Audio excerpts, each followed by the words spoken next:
Japan's children learn to put on their own shoes by the age of 3. Here, a 10-year-old still asks his mother, "Where is my school bag?" In Japan, children clean their own classrooms at school. Here, if you ask a child to sweep the floor, the reply is often, "That's not my job." In Japan, if a child fails an exam, the mother asks, "What did you learn from it?" Here, parents feel ashamed to tell the neighbors. This is not judgment. It is a mirror. And today I will tell you the 7 things Japanese parents do that we often do not. The things that make their children some of the most disciplined and mentally strong in the world. In Japan, there's a saying called kodawari, becoming completely absorbed in even the smallest task. Japanese parents teach this to their children. They do not tell a child, "You will grow up to become a doctor." Instead, they say, "Whatever you do it with all your heart." What happens here? A child is drawing and the mother comes and says, "Leave all this and do your math homework first." The child's concentration breaks. Their passion breaks. In Japan, this is the moment when the mother stays silent. She lets the child stay immersed in the activity because she knows that a child who learns to focus deeply on one thing can succeed in anything in life. There is another thing in Japan that may seem strange to us. Primary school children wash their own lunchboxes, sweep their own classrooms, and put away their own chairs. There are no maids or peons. This practice is called soji, self-cleaning.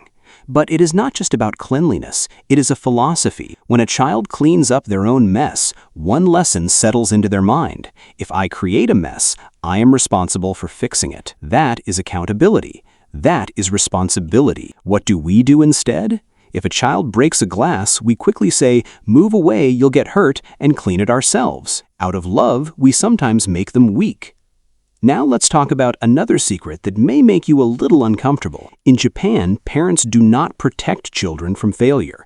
They intentionally allow them to fail. If a child fails an exam, the Japanese mother does not cry, blame the teacher, or immediately arrange extra tuition classes. She asks, "What did you learn from this?" This is called kaizen, continuous improvement. Every mistake is a lesson. Every failure is a stepping stone. What happens here? A child scores 85% and the house feels like a funeral. A child scores 95% and someone says, "Look, Sharmaji's son got 97%. The child can never truly win. Their whole life passes in comparison, and slowly they stop trying altogether. In Japan, there's a concept called amae, which means making a child feel safe, loved, and free from the fear of judgment. It sounds simple, but it is actually very deep. Japanese parents do not fight in front of their children. They do not embarrass them publicly. They do not compare them to other children, at least not in front of them. Why? Because they know that a child who does not feel safe at home will never feel safe in the world.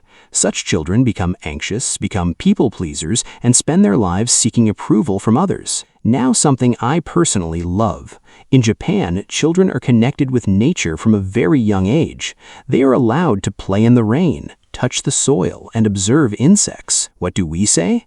Don't go in the sun, you'll get dark. Don't touch that, it's dirty. Don't run, you'll fall. Japan has a practice called Shinrin-yoku, or forest bathing. Once a week, children are taken into forests simply to sit, listen, and feel. Research says that children who spend time in nature have lower anxiety, greater creativity, and handle stress better. Japan understood this centuries ago. Science has only recently confirmed it. The 6th secret may surprise you. In Japan, parents apologize to their children. Yes, mothers and fathers say sorry to their kids. If they say something hurtful in anger, they go to the child and say, "What I said was wrong, please forgive me." Here, we often think, we are parents, we cannot be wrong. But think about it. When a child sees their parents admitting mistakes, the child learns to admit mistakes too. They do not become defensive. They do not develop a huge ego. They grow into emotionally mature human beings, better friends, better partners, and better leaders. And the 7th secret may be the most important of all. In Japan, there is a word called ikigai, a reason for living. Every person has an ikigai. Japanese parents help their children discover it. They observe their child carefully. What activity makes them lose track of time? What makes their eyes light up? What can they do without feeling tired? Then they nurture the child in that direction, without pressure, without deadlines. What do we often do? First, we decide this child will become an engineer, and then we force them into that mold. When the child doesn't fit, we call them useless. But the child is not useless, they were simply placed in the wrong mold. So starting today, try one small thing. Observe your child for just 5 minutes. Don't say anything. Don't pick up your phone. Just watch. Notice what makes their eyes shine. That is where you might find their ikigai. Japanese parents are not superhuman. They simply understand that a child is like a plant.